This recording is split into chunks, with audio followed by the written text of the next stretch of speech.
our council members, city managers, directors in a time where I think it is fundamentally shifted as to how you can manage the financial future of your community. You got to watch how you use your land use, you have to figure out how you use your zoning, and you have to understand where your budget is, because what you have today may not carry you through. The old world only gets harder and more expensive for us. It really requires things that are no longer viable. And the new world is talking about a reasonable nexus of some housing density next to retail, of finding a home for industrial distribution that gets goods to your local consumers, creating jobs that are technology-based. Those are the things that will drive your taxes. Those are the things that will create higher values. Financial health is about economic resiliency, the ability for you to implement the policies that you want to do. There are certain things you have to do. You have to pay your bonds, that's a fixed income.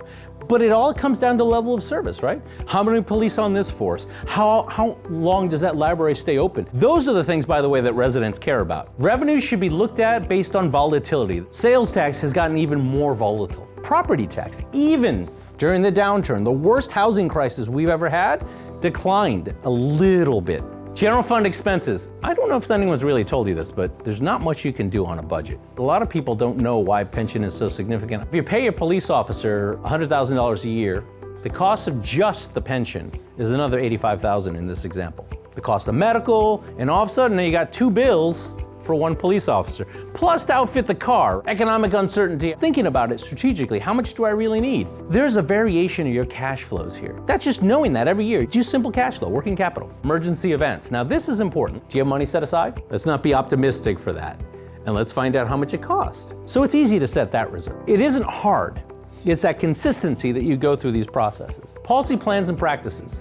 You have 100% control over this. You direct staff to do this, you adopt these things, and you think about the vision of what you want to do with all of them. If you are really serious about managing your budget, which you should be as a leader, you figure out a way to elevate the productivity of your budget by using the investment in the private sector to further the advantages of your community, to make it more attractive, and do it in a way where you capture value and you create currency for yourself. All of this is about a pathway to community prosperity. The difference between success, prosperity, and not is figuring out where those investments are going and how to maximize them for the things we want and deliver a better community over time. We need to understand that, because the sooner and the closer that we can get our communities to their definition of quality of life, the better we do, and the more we capture from them. And the key considerations for us is housing, keeping wallets local, creating jobs in those households, and using your real estate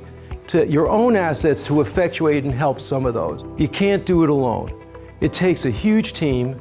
You need some advisors. You need a really great management team that are big picture thinkers. You need a finance director that thinks like a CFO. You need a city manager that thinks like a creative officer. It's just a new world. And the city attorney is going to keep you out of trouble.